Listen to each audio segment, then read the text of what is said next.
안녕하세요.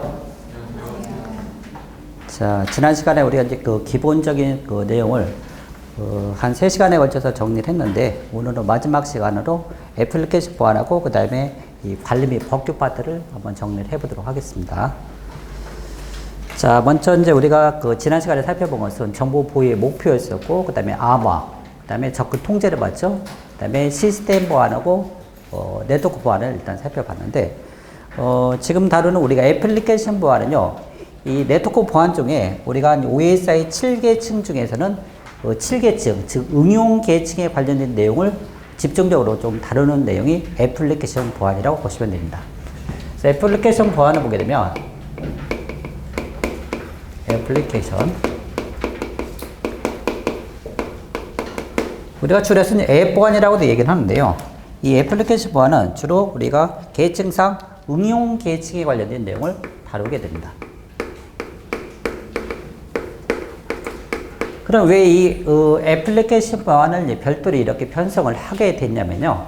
우리가 이제 애플리케이션 보안에는 이 프로토콜의 종류가 상당히 많이 있습니다.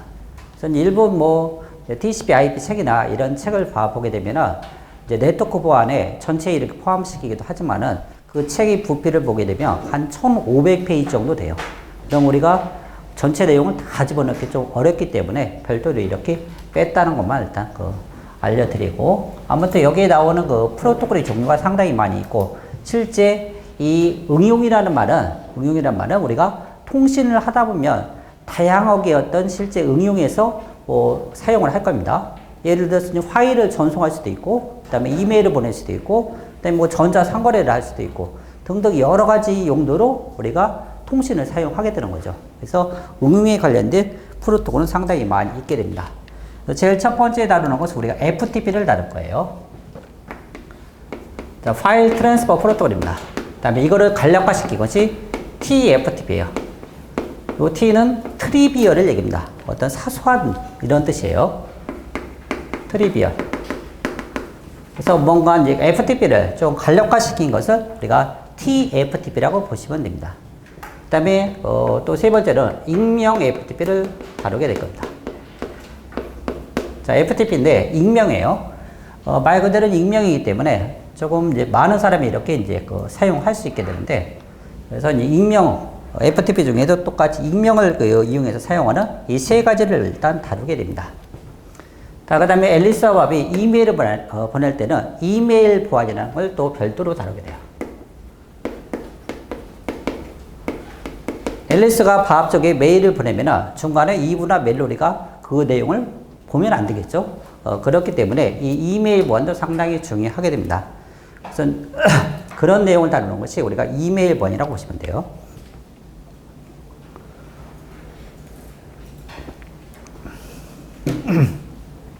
자, 그 다음에 세 번째는 애플리케이션 보안에서도 출제 비율이 가장 높고, 그 다음에 내용이 가장 많은 웹 보안을 다루게 됩니다.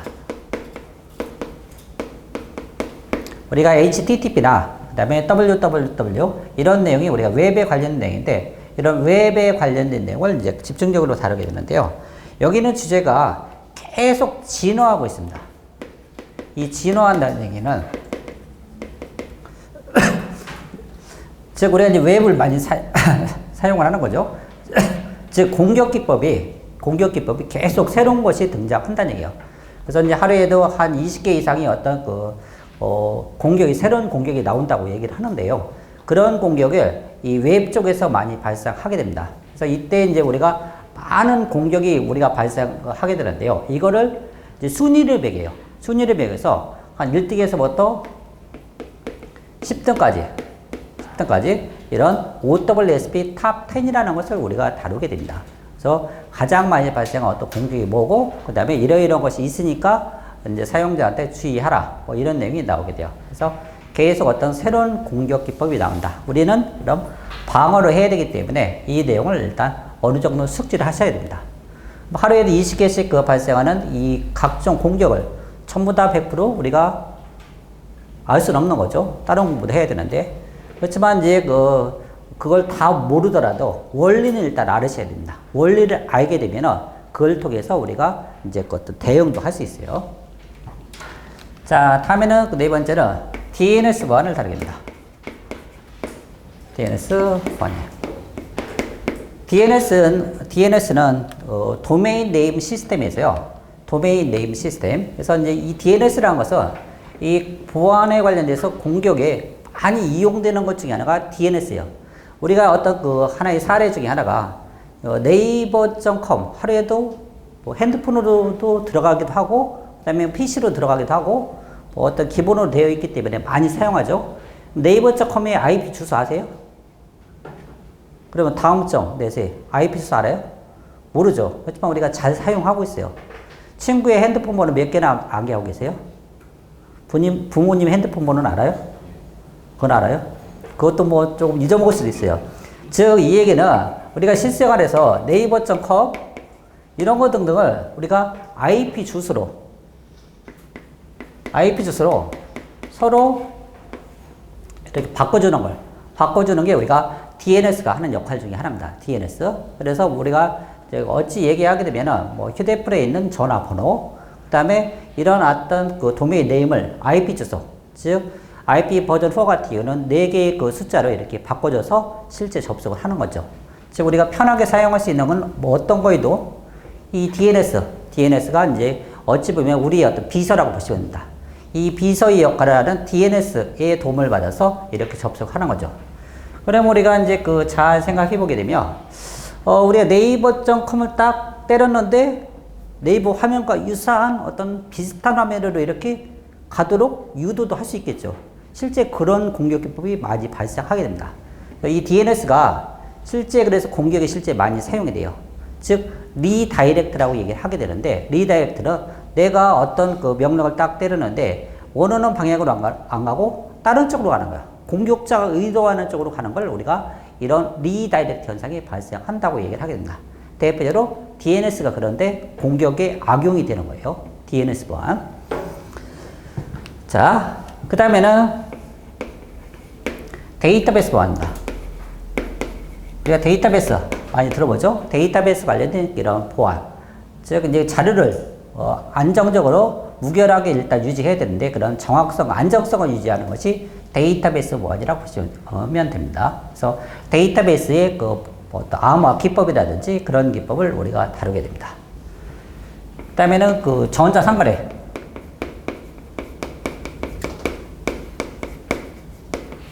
요즘 전자상거래 많이 사용하고 있죠. 집에서 휴대폰, 그 다음에 뭐 PC만을 이용해서 이제 우리가 이제 물건을 구매를 한다든지 이런 것을 많이 하게 됩니다. 그래서 돈이 많이 왔다 갔다 하죠. 즉, 그래서 이 전자상거래는 돈이 왔다 갔다 하기 때문에 많은 그 부분이 보안의 어떤 총 직결을 했다고 보시면 돼요. 그러니까 어떤 많은 그 보안 요소가 이런 어떤 이 전자상거래 하는데 일단 사용이 됩니다. 그 중에 대표적 프로토콜이 셋이라는 게 있어요.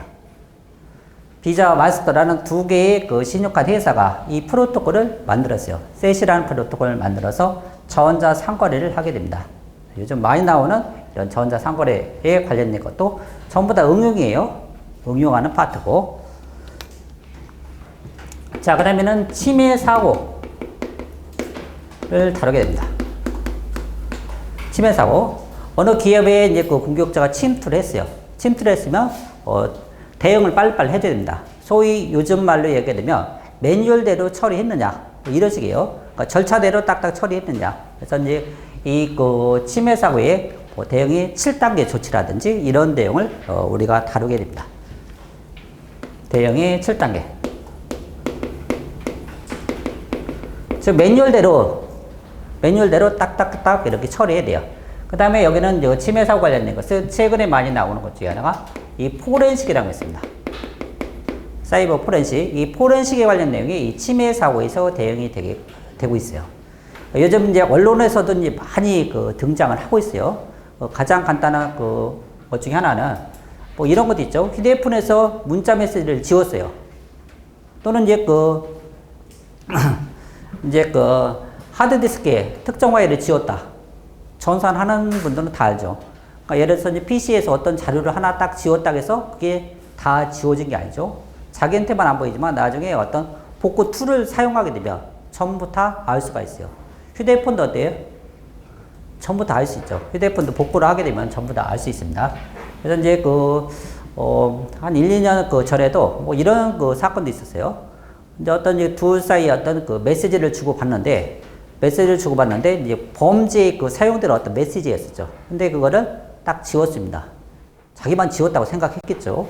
근데 복구하니까 전부 다 나타난 거예요. 그래서 결국에는 꼬리가 잡혀서 이제 결국에는 그것이 법정에서 이제 다툼이 계속 지금 이루어지고 있습니다. 이런 것이 우리가 포렌식 그런 것이 우리가 침해 사고에서 다루게 됩니다. 그다음에 마지막으로는 기타 케이스 바이 케이스로 등등 여러 가지를 다루게 돼요. 그래서 애플리케이션 보안의 종류가 그냥 하나씩 이렇게 케이스 바이 케이스로 나열이 되었다, 이렇게 보시면 되겠습니다. 그래서 이제 그 애플리케이션 보안의 대표적인 우리가 지금까지 앨리스와 밥이 이메일 보내는 걸 다뤘는데, 이메일을 보내는 것인 이메일 보안을 간단하게 한번 보도록 할게요. 이메일의 작동 원리입니다. 이메일의 작동 원리. 이메일을 보내면 우리가 어떤 식으로 이것이 상대한테 넘어가는지 그걸 한번 보도록 하죠. 자, 우리가 이제 네트워크 보안에서도 앨리스가 밥 쪽에 메일을 보낼 때 우리가 계층을 우리가 응용 계층에서부터 어디 뭐 TCP/IP 같은 경우는 4계층으로 쭉 내려와갖고 이제 캡슐을 통해서 양파 껍질을 하나하나 추가해서 밑으로 내려왔어요. 그 다음에 중간에 어디를 경유해 간다? 배달 체계인 라우터가 있었습니다. 라우터는 일부는 양파 껍질을 벗겨갖고 IP 주소를 확인해서 그 다음으로 일단 넘겨줘요. 수신자 쪽으로 넘어오게 되면 역캡슐을 해서 어때요? 양파 껍질을 하나하나 벗겨서 메시지를 확인을 하고 있습니다. 확인하고 있어요. 지금 표정을 보니까 대다수 복습을 하셨어요. 복습을. 다 기억이 나시죠? 근데 이게 이제 처음부터 끝까지 계속 유지가 되셔야 돼. 이게 중요해요. 그러니까 계속 복습하시면서 계속 이렇게 따라오시면 돼요. 따라오셔서 이제 제하고 어떻게 했다? 계속 뭔가 싱크가 맞아야 돼요. 싱크가 제 생각하고 계속 이제 비슷하게 맞아 떨어지게 되면 그럼 뭐 무슨 시험이든지 다 합격하실 수 있습니다. 지금 제가 이렇게 한 거는 네트워크 보안에 제가 그림 그려드리면서 설명한 거예요. 자, 동일하게 이메일 보안은 이와 이제 비슷한 맥락에서 앨리스가 PC를 딱 켜고서 메일을 작성합니다. 메일을 작성하게 되면 이것이 메일 서버에 이렇게 딱 올라가요. 메일 서버입니다. 메일 서버에 올라갈 때 이때 뭐를 사용하게 되면 SMTP라는 프로토콜을 사용하게 됩니다. 영어의 약자는 Simple Mail Transfer Protocol이에요. Simple Mail Transfer Protocol. 뭐 지금 다 기억 안 하셔도 상관없어요. 나중에 계속 읽어보시면 이거는 단순하게 Simple Mail Transfer Protocol. 단순 우리말로 번역하면 조금 더 이상해요. 단순 메일 전송 프로토콜. 뭐 이런 식이죠. 심플이니까. 그래서 메일을 트랜스퍼하는 프로토콜이다. 이걸 통해서 메일 서버에 올리게 됩니다. 그래서 앨리스는 예를 들어서 AA에 다음.net이라는 이메일 주소를 사용한다고 가정을 해보도록 하죠. 다음 계정을 사용하고 있습니다. 그러면 이 다음.net, 아까 우리가 네이버.com IP 주소가 있어야 상대편으로 넘어가겠죠? 그럼 뭐가 필요할까요? 자, 이 메일 서버에 네임 서버라는 게 있습니다. 네임 서버의 도움을 받아서 IP 주소나 이거를 일단 바꿔줘야 돼요. 바꿔줘서 이제 서로 질의를 한다는 얘기죠. 질의 응답이 있어요. 질의 응답을 통해서 이것을 받게 됩니다. 그러면 이걸 통해서 우리가 이제 예를 들어서 인터넷이에요. 인터넷 통해서 이렇게 메일이 반대편 메일 서버 쪽에 이렇게 넘어가게 됩니다.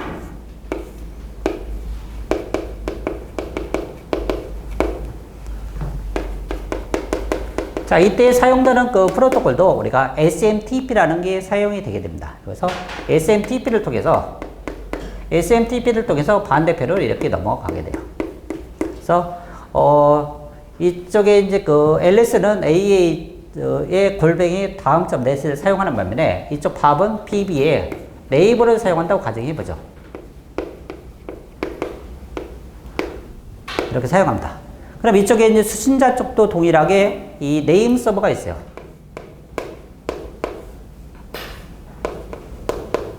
네임 서버가 있게 됩니다. 자, 그러면 여기까지 일단 그 반대편에, 즉 이쪽에는 송신자예요. 이쪽이 송신자고, 그 다음에 수신자 쪽으로 이게 메일이 넘어왔어요. 그러니까 수신자 쪽에 메일 서버 쪽으로 이 그 메일이 넘어왔습니다. 그러면 이 메일 서버에서는 어떤 사서함이나 이쪽에서 메일을 읽어와야 돼요. 그러면 이쪽에서 뭐를 사용해야 되냐면, 이 팝이 수신자가 어떤 프로토콜을 사용하게 되냐면, 이때는 자, 메일을 전송할 때는 SMTP라는 걸 쭉 사용해서 이렇게 반대편으로 오게 됩니다. 이때 받는 것은 이 POP3와 IMAP이라는 걸 사용하게 돼요. 좀 다른 걸 사용하죠. 메일을 수신한다는 거. 메일을 수신하는 이런 이 프로토콜이 사용하게 됩니다. 그래서 이런 식으로 일단 메일이 전송하게 돼요. 그러면 지금 봐보게 되면 지금 프로토콜이 몇 개 나왔어요. SMTP, 그 다음에 POP3, 그 다음에 IMAP 이런 게 나왔는데 지금 이런 걸 봐보게 되면 전부 다 공통점은 응용 계측의 프로토콜입니다. 응용 계측 프로토콜이요. 응용 계측. 그러면 우리가 네트워크 보안에서 보게 되면 응용 계측은 UI나 이런 것과 많이 관련돼 있어요. 유저 인터페이스. 그러면 우리가 배운 TCP/IP, 즉 TCP, UDP, 그다음 네트워크 계측의 IP, 그다음에 뭐 전송 계측 밑에 네트워크 계측, 그 다음에 데이터 링크 계측. 그거는 어디 있을까요? 여기에서는. 이 그림에서. 메일 서버에서, 자, 예를 들어 이런 거예요. 송신자가 메일 서버를 딱 올립니다. 올리면은 실제 이것이 통신을 거쳐서 이렇게 넘어가죠. 그러면은 전송 계층, 네트워크 계층, 그 다음에 데이터 링크 계층은 어디 있어요? 실제 여기서부터 여기까지 넘어갈 때는 어떻게? 그럼 계층을 타고서 어떻게 된다? 내려가서 캡슐해서 계속 뭐 라우터를 거치든 해서 어떻게 해요? 반대편 이쪽으로 넘어가는 거죠. 반대편. 그래서 통신이 일단 그렇게 이루어지는 겁니다. 이게 이제 통신을 좀 어려워하시는 분 중에 하나는 우리가 이제 수학 같은 거는 계산하면 딱딱딱 나오죠. 근데 통신은 일단 잘 보여요, 안 보여요? 잘 안 보이죠. 잘 안 보이기 때문에 이거를 뜬구름 잡는 같은 어떤 그런 느낌이 와서 조금 어려워하는 건데, 실체적으로 보면은 지금 이게 우리가 보이는 어떤 응용계층, 꼭대기예요. 꼭대기이고 실제 통신은 이 밑에서 어땠다? 밑에 계층에서 쭉 내려와서 반대편에 이 메일 서버로 갈 때, 실제 이제 우리가 전송 매체나 이런 걸 타고서 반대편 이쪽으로 가게 되는 거죠. 그래서 요 부분에 TCP/IP 그런 계층을 통해서 어떻게 된다? 이 메일이 이렇게 넘어가는 거야. 메일이 그런 원리로 이루어지고 있습니다. 자. 아무튼 지금 SMTP와 POP3, 그 다음에 IMAP이라는 이런 이메일에 사용되는 그 프로토콜을 일단 살펴봤어요. 자, 그러면 우리가 이런 것을 우리가 뭐라고 하냐면요. SMTP 이런 걸 메일 MTA라고 해요. 메일 트랜스퍼 에이전트라고 합니다. 메일 트랜스퍼 에이전트. 메일을 전송하는 에이전트라고 얘기를 해요. 전송하는 에이전트라고 얘기를 하고, 자, 이런 걸 우리가 MRA 또는 MAA라고 그래요. 메일을 리트리버를 해요. 리트리버, 조회한다는 얘기죠. 메일 리트리버 에이전트 또는 메일 액세스 에이전트라고 얘기합니다. 메일을 접근하는 거. 접근해서 이쪽에서 가져오는 거죠. 가져오게 됩니다.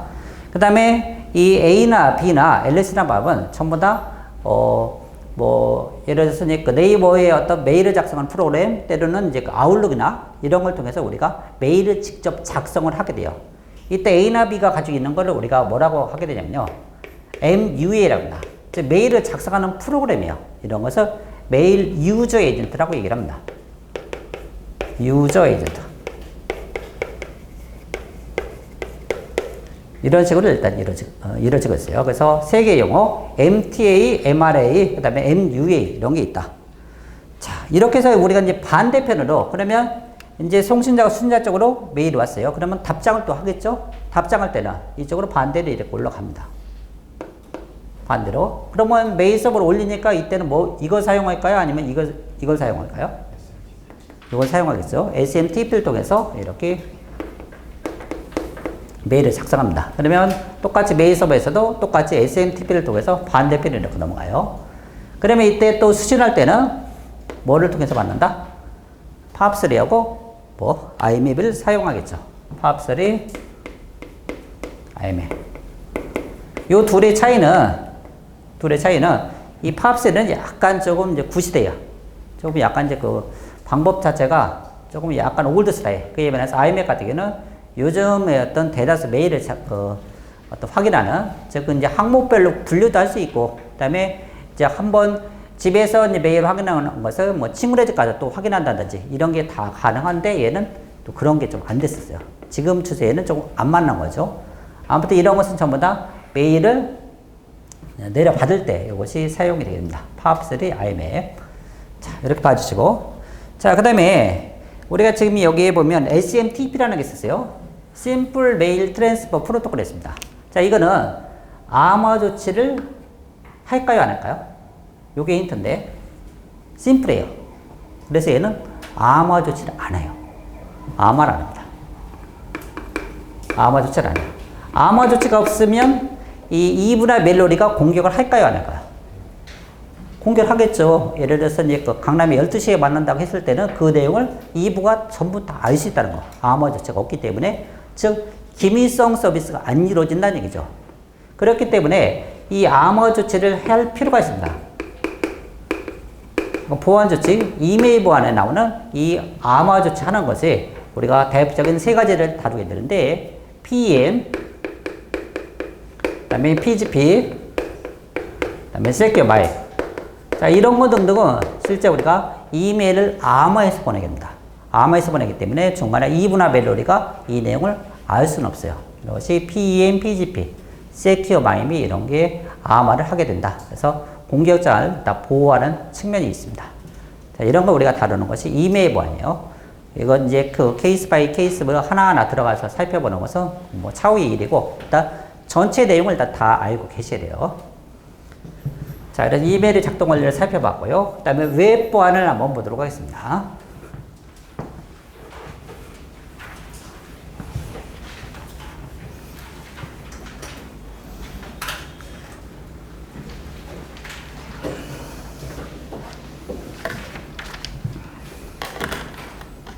자, 웹 보안은요, 주제가 상당히 많이 있다겠습니다. 그리고 현재도 계속 진행하고 있는 것이 우리가 웹 보안이라고 볼 수 있는데, 그래서 웹 보안에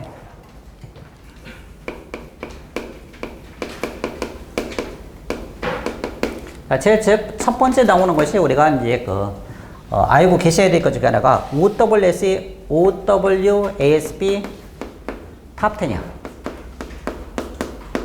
즉, 웹에서 자주 발생하는 공격을 1등에서부터 10등까지, 물론 거기 뭐 11등 밑에도 쭉 다 있는데, 아무튼 자주 발생하는 공격을 이렇게 쭉 다 정리해서 이 비영리 단체에 있는 OWASP라는 이 단체에서 이렇게 한 3년에 한 번씩 이렇게 발표를 하게 됩니다. 그래서 2010년에 한번 발표를 했고요. 그 다음에 이것이 2013년. 2016년에 발표했어야 되는데 이것이 한 4년 만에 발표를 했어요. 그래서 2017년에 발표를 했습니다. 2017년에 이것을 발표하게 되는데, 아무튼 우리는 최신의 버전이 2017년 거에만 집중을 하시면 돼요. 과거에 뭐 어떤 것이 몇 대에 있었느냐, 그런 건 좀 필요 없어요. 이것의 취지는 최근에 어떤 공격이 많이 발생하고 있는지를 방어하는 사람이 이 내용을 알고 있어야 되겠죠. 그런 어떤 취지를 가지고 있기 때문에 2017년도 이 버전만 일단 알고 계시면 됩니다. 과거의 것은 일단 필요 없다는 얘기예요. 그래서 항상 1등인 것은 뭐냐면요, 인젝션 공격이 있어요. 인젝션 공격은 계속 1등이에요.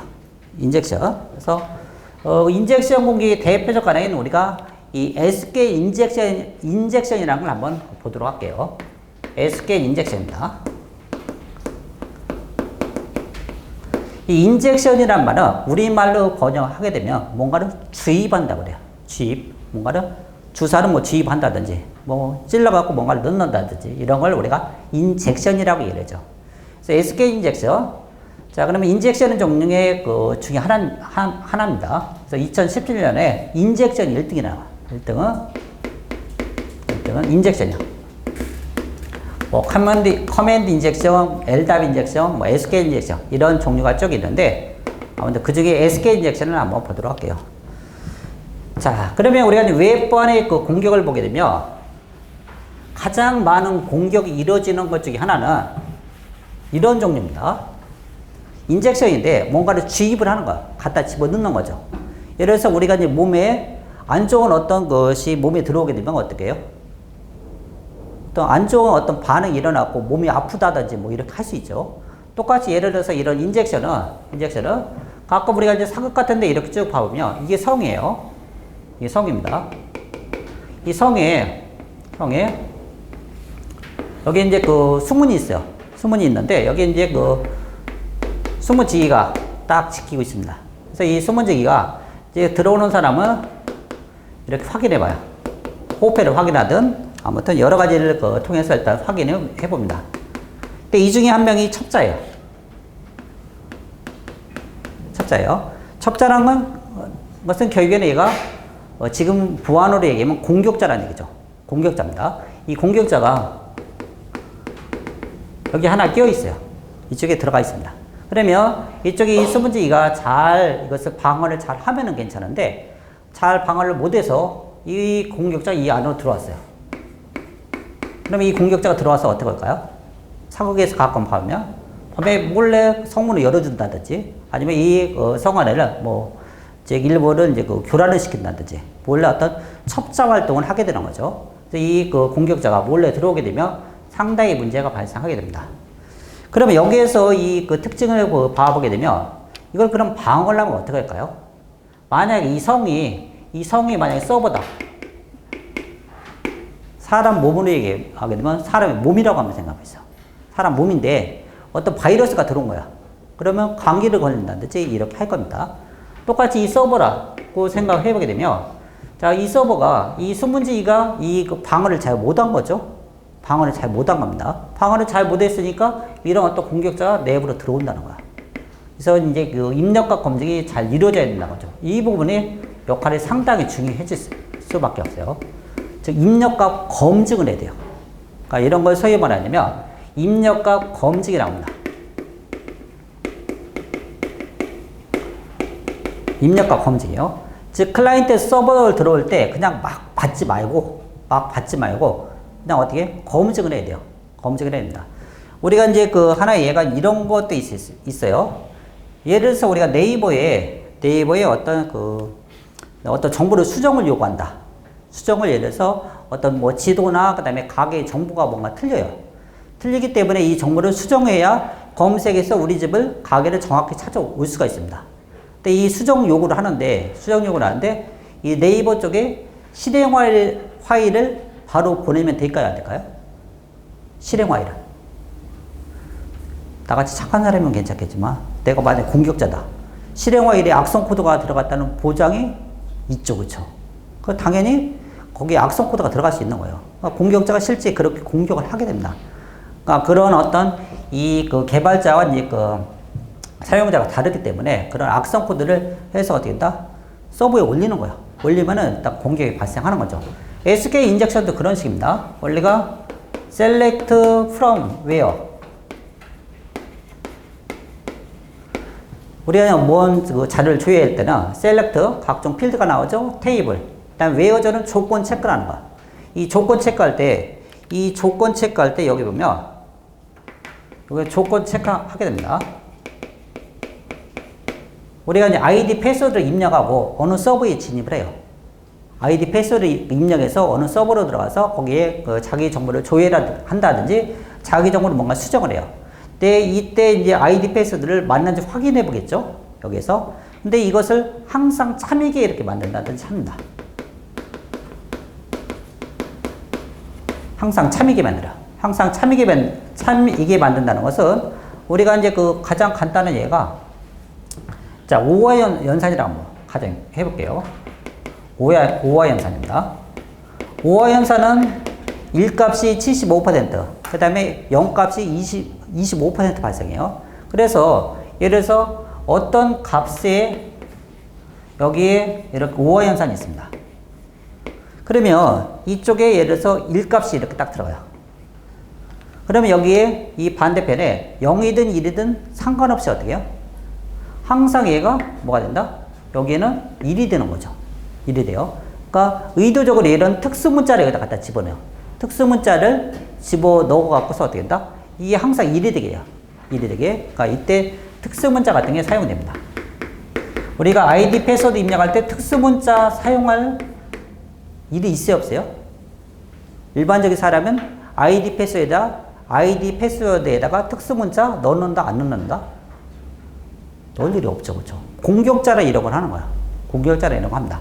그러면 프로그램, 즉 이 방어하는 사람의 입력과 검증을 한다고 했는데, 한다고 했는데, 그러면 이 특수문자를 어떻게 해야 될까요? 필터링을 해줘야 돼요.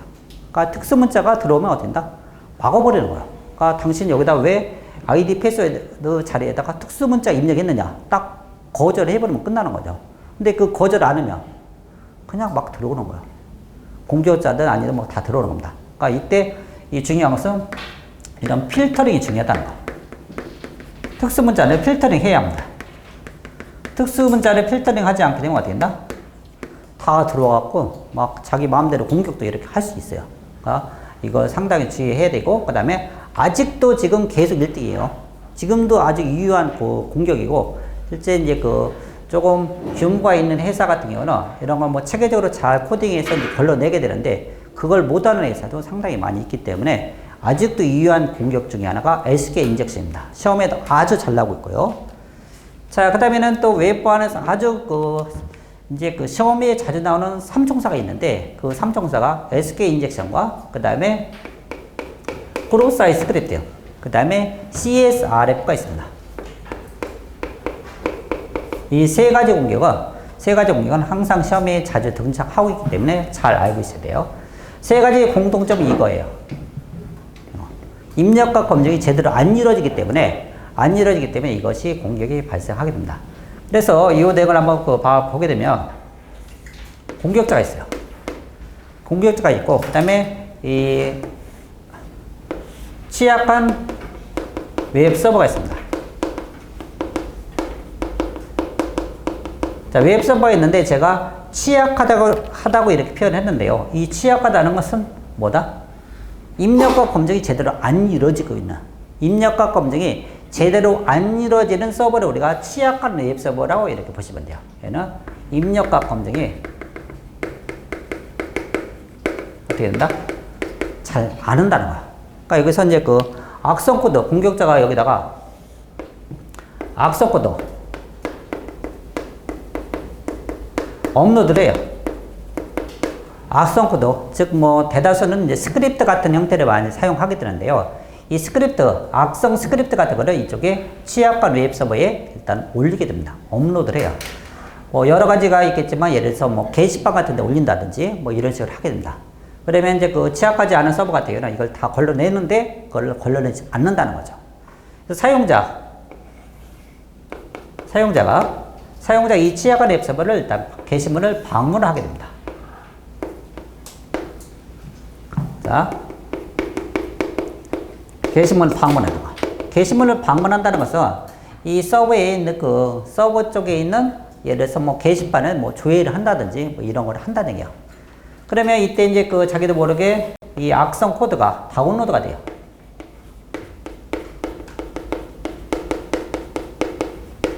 다운로드가 되면 이 사용자 쪽에서 먼저 이것이 이제 사용자 브라우저 쪽에서 이거 실행이 됩니다.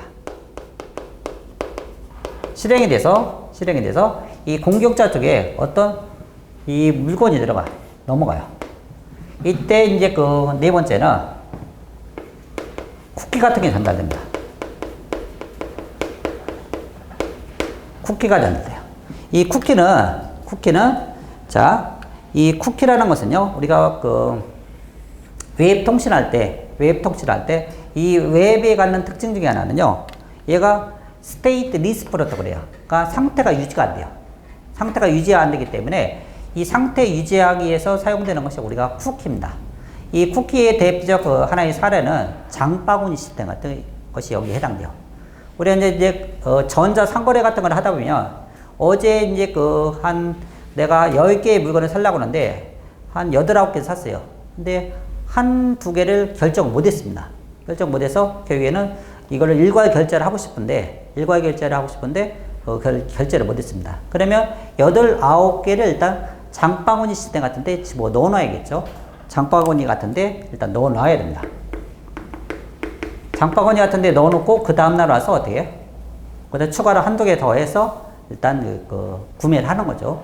근데 만약에 예를 들어서 장바구니 없이 그냥 리프레시가 돼요. 한 8, 9개를 했는데 이게 다 그 다음날 가보니까 다 하나도 없어요. 그러면 어떻게 되겠어요?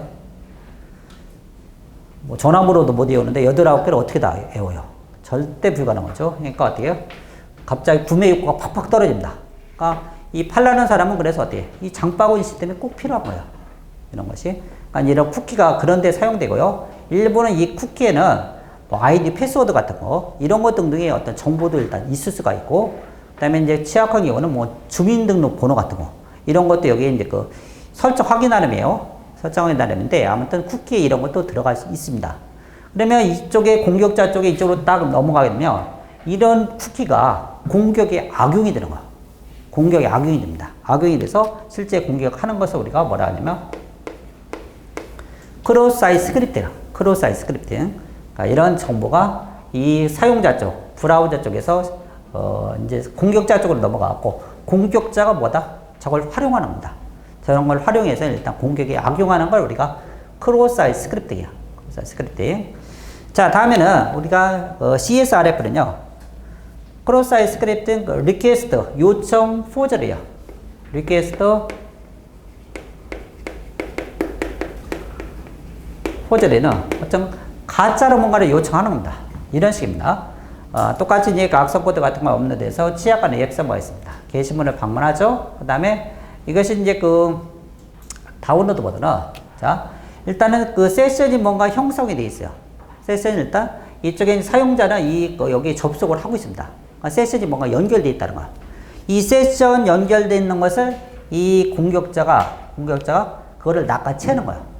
낚아채는 겁니다. 낚아채서 이 사용자의 어떤 권리로, 사용자 권한으로 이쪽에 웹 서버가 있다고 가정해보죠.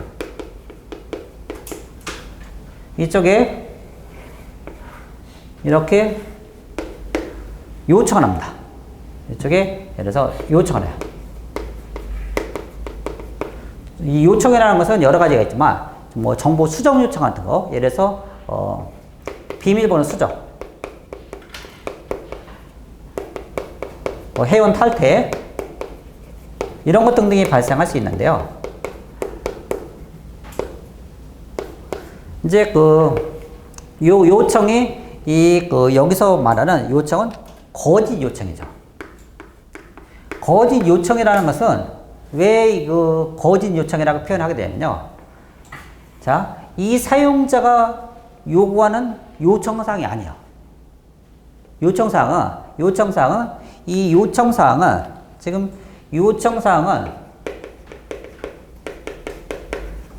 누구의 요청사항? 공격자 거예요. 공격자. 근데 중요한 것은 이 권한 세션은 누구 걸 이용한다? 사용자 걸 이용하는 거야. 사용자 거. 이게 중요한 겁니다. 자, 권한 세션은 사용자 걸 이용하고 이 요청사항, 의도는 누구? 의도는 공격자가 가지고 있다는 거야. 공격자가. 그러니까 이제 이런 식이에요. 공격자가 지금 이제 사용자와 이 웹서버가 이렇게 통신을 하고 있습니다. 그걸 어떻게 소위 말하는 세션 하이제킹 같이 그 세션을 어떻게 한다? 낚아채는 거죠. 낚아채서 이 권한 세션을 어떤 사용자. 그래서 이제 그것을 이 공격자가 의도하는 거. 그 대표적 하나가 이런 거예요. 우리가 실제 그런 사례가 발생하는데요. 어느 날 갑자기 내 패스워드가 변경되어 있다는 거야. 내가 패스워드를 변경한 일이 없는데 패스워드를 지금까지 변경한 일이 없는데 패스워드를 변경을 했대요. 그래서 이제 패스워드가 내가 1, 2, 3, 4였어요. 근데 어느 날 갑자기 봐보니까 이게 A, B, C대로 바뀐 거야. 패스워드를. 이거 누가 바꿔놨을까요? 이 공격자가 바꾸는 거야. 공격자가. 그럼 이 공격자가 이걸 왜 바꿨을까요? 자기 마음대로 들어가서 자기가 이 사람은 어떤 행동을 막 하는 거야. 이 사람의 할 일을. 이 사람이 그 사용자가 할 일을 공격자가 패스워드로 바꿔놓고서 막 하는 겁니다. 마음대로. 그러니까 사용자가 이걸 사용하던 ABC 1, 2, 3, 4를 사용하던 사람은 뭐예요? 영문을 모르는 거야. 내가 분명히 하지도 않았는데 막 이게 이루어졌다는 거죠. 그런 코드를 여기다 올려놓고 실제 수행이 막 이루어지는 거야. 이걸 우리가 뭐라 한다? CSRF, Cross Site Request Forgery라고 합니다. 그래서 이 공격자 요구사항에 사용자 어떤 그 권한 세션을 이용해서 막 일을 처리하는 걸 우리가 CSRF라고 얘기를 합니다. 그것도 있으면 상당히 위험하겠죠. 위험합니다. 이것이 잘 나오는 세계의 어떤 공격이니까 꼭 알고 계시고요. 자, 다음 관리 및 복귀를 한번 볼게요.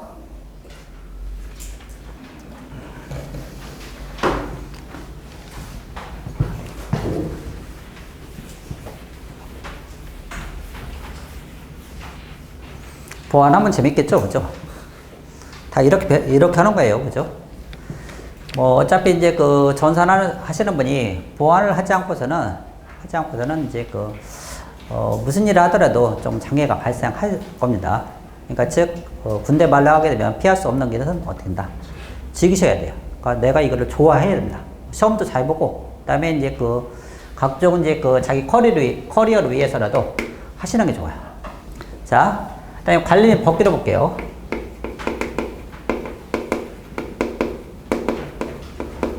자, 관리 및 복귀. 제일 첫 번째, 이 보안 정책을 다루게 됩니다. 자, 보안 정책. 보안 정책을 다루게 되고, 이 보안 관리라는 걸 해요. 이 관리라는 건요, 자, 우리가 이제 항상 보안은 세 가지가 필요하게 되는데, 자, 제일 첫 번째, 우리가 이제 암호화나 이런 조치를 우리가 기술적 보안이라고 얘기를 하게 된다. 기술적 보안이라고 얘기를 하게 되고, 그 다음에 물리적 보안이 있는데요. 물리적 보안은 이런 거예요. 예를 들어서 데이터 센터가 있습니다. 데이터 센터가 있는데, 데이터 센터를 어떤 공격자가 몰래 들어와서 이제 내부로 침투를 해서 뭐 서버실에 이제 자기가 들어가고 뭐 마음대로 뭐 조작을 한다든지 그러면 되겠어요? 안 되겠어요? 안 되죠. 그러니까 즉 건물이나 이런 자물쇠, 그다음에 이런 장치, 시건 장치 이런 걸 우리가 물리적 보안이라고 얘기를 하게 됩니다. 아직 이쪽은 우리가 이제 물리적 보안을 그렇게 자세히 다루진 않는데, 뭐 C습 시험이나 이런데 외국의 시험 같은 경우는 이것도 하나의 어떤 도메인을 차지하고 있어요. 워낙에 문제가 좀 많이 내기 때문에 그런 것도 있긴 하지만은 물리적 보안도 상당히 중요합니다. 데이터 센터를 안정적으로 뭔가 지키고 뭐 이런 것도 중요하고, 그다음에 CCTV 같은 거를 있어갖고 전부 다 계속 감시를 해줘야 되죠. 이런 것이 물리적 보안이야. 그다음에 세 번째로 나오는 것은 관리적 보안입니다. 관리적 보안은 소위 말해서 경영진이 하는 거야. 경영진. 그러니까 조직으로 얘기하게 되면 기술적 보안은 주로 이제 전산을 담당하는 사람들이 이거를 하겠죠. 그에 비하면 관리적인 것은 이 경영진, 즉 CEO와 관련되어 있습니다. CEO와 관련되기 때문에 예를 들어서 우리가 전산, 뭐 보안은 뭐 이것저것 막 하고 싶어요. 근데 경영진이 예산을 안 줘. 그럼 할 수 있어요, 없어요? 안 되죠, 그렇죠? 안 돼요. 그렇기 때문에 어떤 식으로든지 예산을 따야 돼요. 뭐 경영진을 협박을 하든지 뭐 다양한 방법을 써서 아무튼 예산을 확보를 하셔야 된다. 여러 가지 기법이 있지만 경영진은 약간 협박 비슷하게. 예를 들어서 뭐 저 회사에 경영진이 보안에 투자를 안 해서 경영진이 잘렸다. 뭐 이런 식으로 하게 되면 어떻게 하겠죠, 그렇죠? 이런 식으로 이제 어떤 확실한 어떤 근거 같은 걸 제시를 한다든지 해서 잘 예산도 확보하고 그래 해야 됩니다. 그래서 세 가지 기술적, 물리적, 관리적인 거. 그러니까 관리적인 요소를 여기서 다루게 돼요. 관리를 하는 사람은 그래서 법 같은 걸 잘 알고 있어야 되죠. 이 법적 처벌이 있을 수 있기 때문에 경영진은 이런 거를 좀 무시할 수도 있기 때문에 가끔 환기를 시켜줘야 돼요. 판기를. 그래서 예산도 적절히 확보를 해야 됩니다. 자, 두 번째는 위험 관리야. 자, 위험을 컨트롤 해줘야 됩니다. 보호하는 결국에는 공격자가 위험을 자꾸 뭔가 이 푸시를 하는 거죠. 그러면 이쪽 방어하는 사람은 위험을 컨트롤 해줘야 돼요. 위험 관리는 이 방어하는 사람이 위험을 적절히 컨트롤하는 이런 개념이 우리가 위험 관리를 다루게 됩니다. 자, 그 다음에는 BCP DRP가 있습니다. 자, BCP DRP도 최근에 많이 주목받고 있어요. 자, 이것이 나오게 된 배경은 우리가 미국의 뉴욕에 가게 되면 9.11 테러가 발생했어요. 9.11 테러가 발생해서 쌍둥이 건물이 어때요? 순식간에 붕괴가 됐죠. 붕괴돼서 거기에는 많은 뭐 다국적 기업의 이런 어떤 본사들이 거기에 많이 있었는데, 그래서 많은 사람이 죽고 그다음에 그 아래에 있는 뭐 시설이나 이런 것이 다 파괴가 됐습니다. 그래서 이런 상황이 발생했을 때 이제 그 대다수 기업이 본사가 거기에 일을 못 하니까 이제 업무가 마비되는 거야. 업무가 마비되는데 이 중에 이제 모건 스탠리라는 이 회사는 이걸 대비를 했어요. 그러니까 사전에 직원 교육도 시키고 훈련도 계속 했습니다. 계속 해갖고, 그래서 이제 이 모건 스탠리는 약 한 달 만에 그래서 업무를 재복귀해갖고, 뭐 간단한 건 뭐 하루 만에 했고요. 그 재개를 하는 것이 빨리 이루어졌다고 해서 많이 주목을 받았어요. 이 회사는 이거를 대비를 했다는 얘기죠. 그래서 많은 직원들이 여기서 이제 그 건물 안에 깔려갖고 죽었는데, 이 회사의 직원은 한 희생자가 한 10명 안쪽으로 해서 상당히 주목을 받게 돼 있습니다. 주목을 받게 돼서, 그래서 이제 이런 BCP DRP는 어떤 위기 상황에 비즈니스 컨티뉴티 플랜이야. 비즈니스, 즉 사업을 계속 어디 있나? 컨티뉴티, 계속 지속하는 거야. 지속하는 어떤 위기 상황이 발생했을 때 이것을 지속하는 거 BCP DRP. 디제스터 리커버리 플래닝. 그래서 위기 상황에 기업이 계속 유지해서 가는 이런 것이 우리가 BCP DRP라고 얘기를 하게 됩니다. 자, 다음에는 인증제도를 다루게 돼요. 각종 인증제도가 있습니다. 자, 인증제도는 크게 보게 되면 물리적 인증제도와 그 다음에 논리적 인증제도가 있어요. 자, 물리적 인증제도는 우리가 이제 보안 제품을 평가하는 겁니다. 그러니까 예를 들어서 이 보안 제품이라는 것은 뭐 VPN이라든지, 그 다음에 방화벽, 이 방화벽이나 VPN이 어떤 요구사항이 있어요. 고객이 요구하는 사항이 있습니다. 이런 사항은 최소한 방화벽에서 구현이 돼야 된다. 이 VPN은 버추얼 프라이빗 네트워크인데, 이제 어떤 안정적인 어떤 터널링 기법을 통해서 통신을 해주게 하는 거야. 그때 이제 고객이 최소한 암호화 조치 같은 게 이루어져서 안전하게 뭔가 통신이 이루어져야 된다. 등등 이런 것이 어떤 고객의 요구사항을 반영해서 이 제품이 개발이 돼야 됩니다. 그러니까 그 요건을 다 만족을 시켜줘야 돼요. 제품이. 이런 어떤 보안 제품에 관련된 인증제도도 있고요. 그다음에 논리적인 것은요. 기업의 보안 관리가 있어요. 기업의 보안 관리가 있습니다. 기업에 예를 들어서 이제 그 대표적 그 인증제도 중에 하나는 K사에서 ISMS-P라는 게 있습니다. ISMS-P가 있는데 기업에는 보안 관리를 해줘야 돼요. 이 보안 관리가 이 세 가지가 있게 되는데, 아까 제가 말씀드린 기술적, 물리적, 관리적 이런 것 세 가지가 전부 다 잘 이루어져야만이 기업이 안정적 보안 관리를 한다고 볼 수 있습니다. 이런 게 전체적으로 다 해서 이제 평가를 해요. 그래서 이제 그 3년에 한 번씩 이렇게 평가할 수 있도록 한 것이 이런 ISMS-P라는 이런 인증 제도를 얘기합니다. 그래서 대상이 약간 틀리죠? 틀려요. 그래서 이런 것이 어떤 물리적, 논리적인 어떤 인증 제도를 우리가 다루게 됩니다. 자, 그 다음에 마지막으로는 이제 법규예요. 관리자로 올라가려면 반드시 이 법규를 거쳐 가야 됩니다. 법규를 모르고서는 안 돼요. 그 다음에 전산하시는 분들이 또 가장 어려워하는 부분 중에 하나가 여기 또 법규예요. 법규가 좀 어려운데, 근데 우리가 다루는 법은 그렇게 어렵진 않아요. 근데 워낙 우리가 법을 접할 일이 별로 없기 때문에 그래서 좀 어려운 거지. 그래서 이제 읽어보면은 쭉 무슨 내용인지는 다 알 수가 있습니다. 그래서 다만 이 접근 방법이 일단 이 공학도이기 때문에 그런 부분이 없지 않아 있더라고요. 그래서 이 공학도가 저도 이제 법을 우리가 이렇게 쉬운 법 말고도 좀 어려운 법을 또 제가 공부를 해봤는데 정말 어렵더라고요. 법 공부가 좀 어려워요. 근데 해보면 점수가 이제 또 안정적으로 또 잘 나와요. 한 마치 나온다는 얘기죠.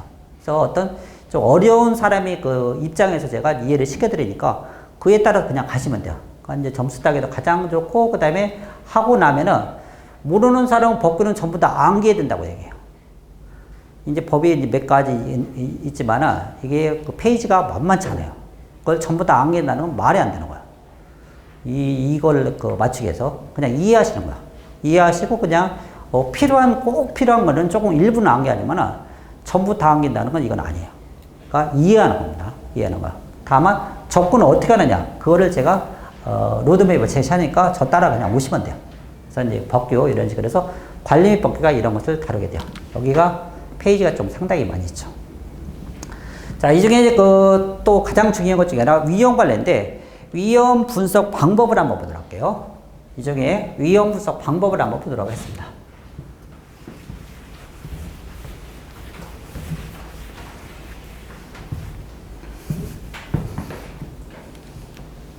위험 분석 방법은 크게 네 가지가 있어요.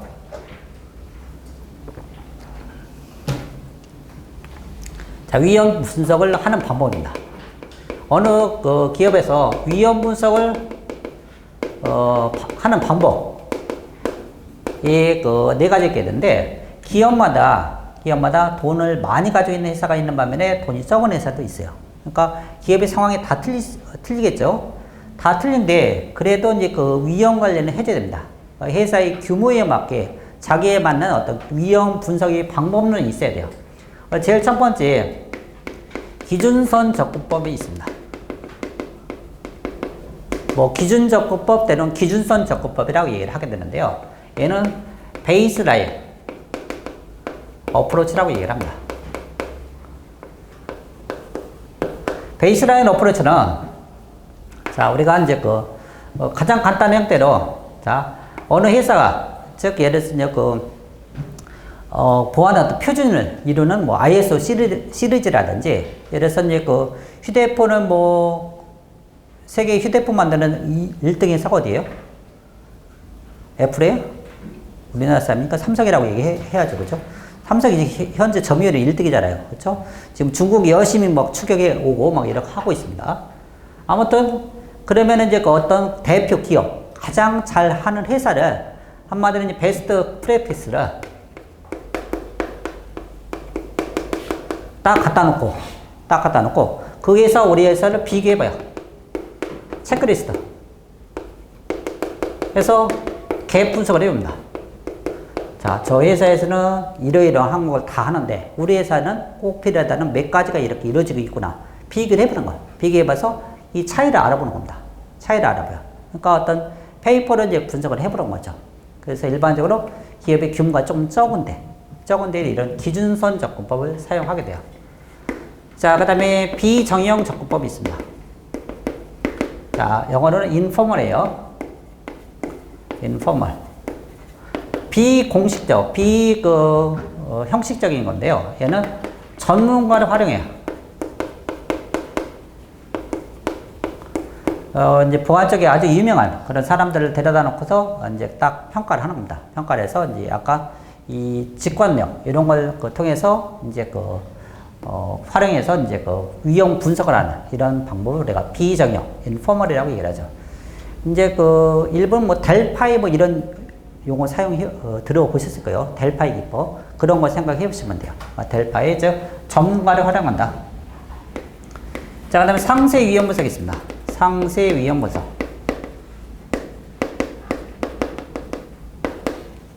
자, 디테일드. 자, 리스크 애널리시스가 있습니다. 상세 위험 분석이요. 상세 위험 분석. 얘는 대규모 프로젝트요.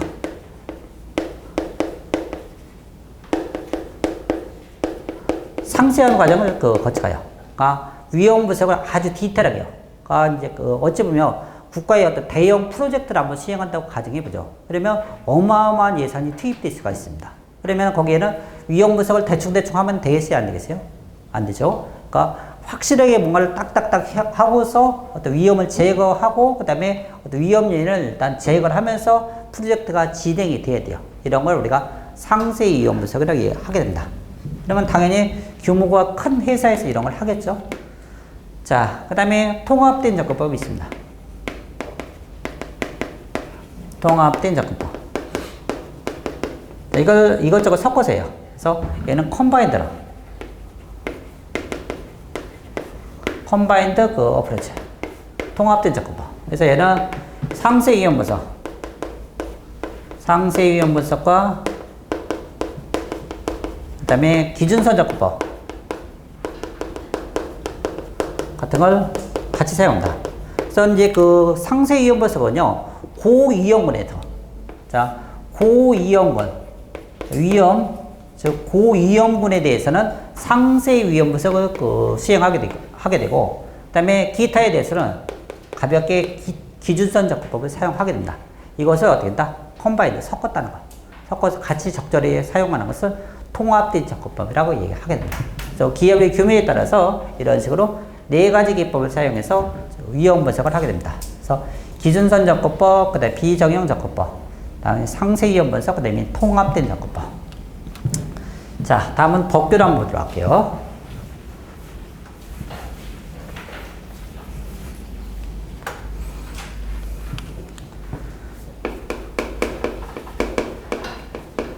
자, 우리나라 대한민국의 법 체계를 한번 볼게요.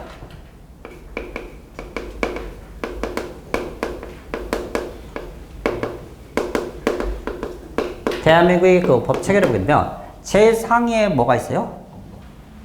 개인정보보호법이에요?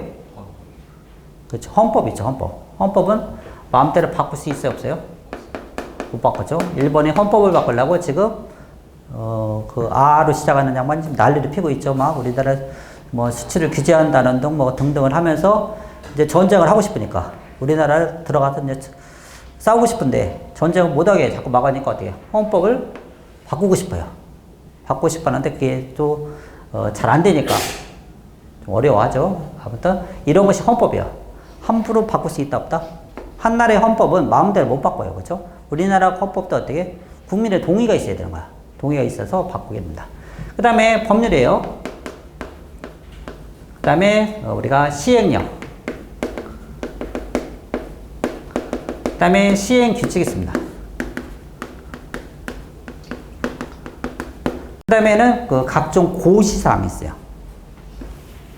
그래서 우리가 이제 여기서 고시사항까지는 일단 알고 계셔야 돼요.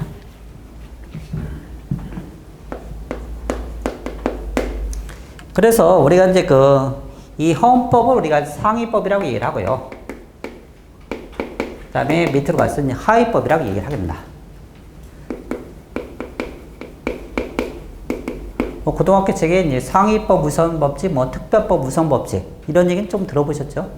그래서 이제 그 상위법에 위배되면 안 되겠죠.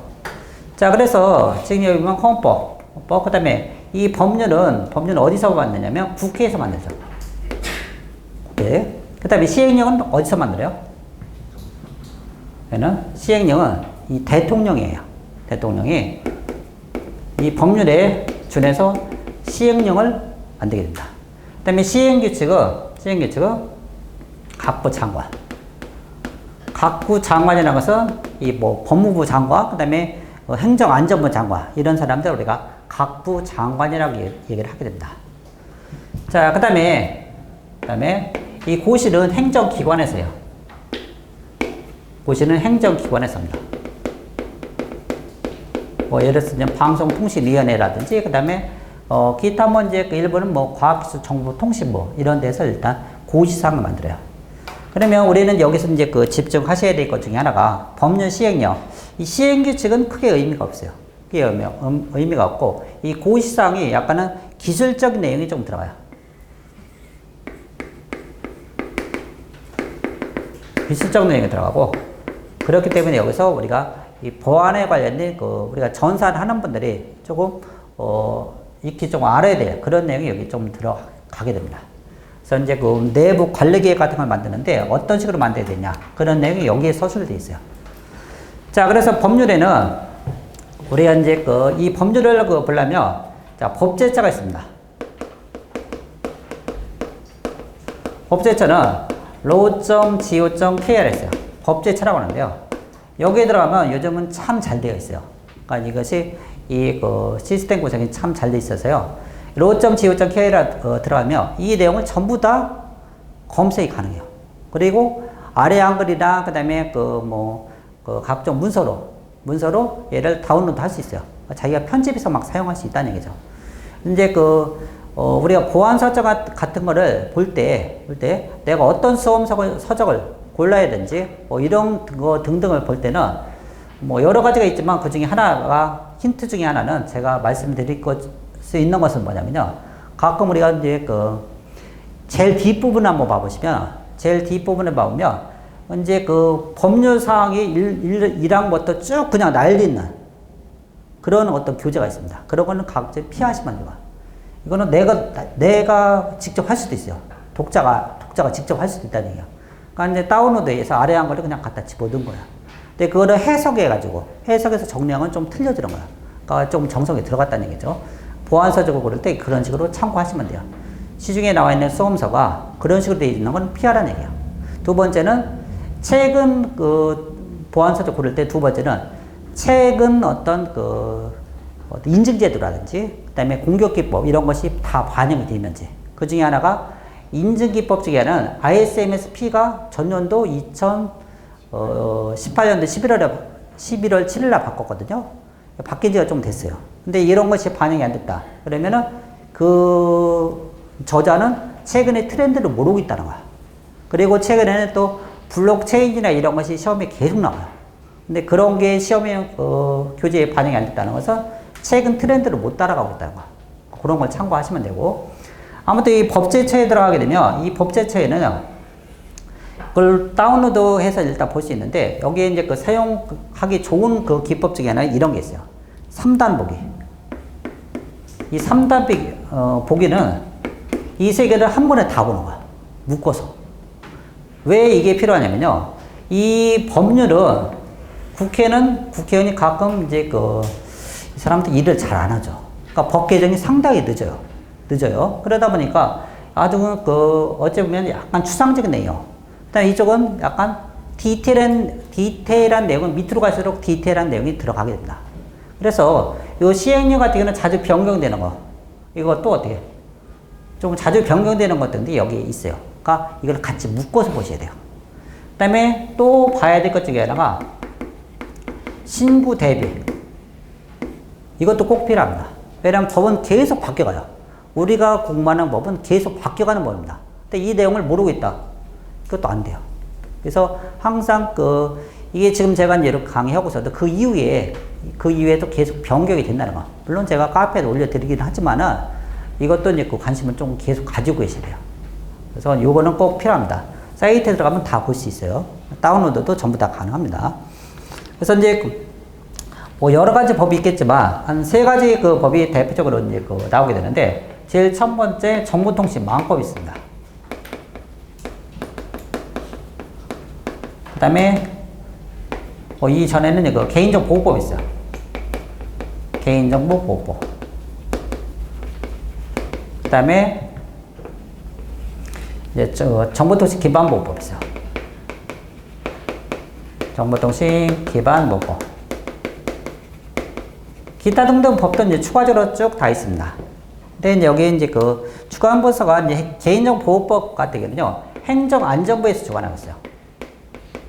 행안부. 그 다음에 정보통신망법은 방송통신위원회와 방통위와 그 다음에 과학기술정보통신부. 과학기술 정보통신부. 여기에서 일단 이거를 주관하고 있습니다. 그 다음에 여기도 과학기술정보통신부. 이쪽에서 주관하고 있어요. 그러니까 어찌 보면 주어가 틀려요. 개인정보보호법 할 때는 이런 과학기술정보통신부 이런 거 안 나와요.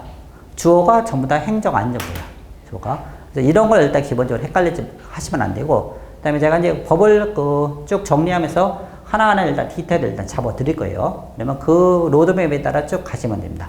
이런 법을 일단 그 기본적으로 다루게 되고, 플러스 알파까지 해서, 플러스 알파까지 일단 정리를 좀 해주셔야 돼요. 이런 것이 우리가 대한민국의 법체계라고 보시면 됩니다. 이렇게 해서 우리가 이제 그 개괄적인 내용을 일단 전체 습을 일단 제가 한번 그려드리도록 노력은 해봤는데, 조금 부족해요. 당연히 이거 가지고 4시간을 다 한다면 말이 안 되는 거죠. 그렇지만 전체 그 습을 일단 알고 들어가는 것과 안 들어가는 것은 차이가 크기 때문에 먼저 전체 습을 한번 그려드렸습니다. 잠깐 쉬었다가 일단 교재 가지고 하도록 할게요.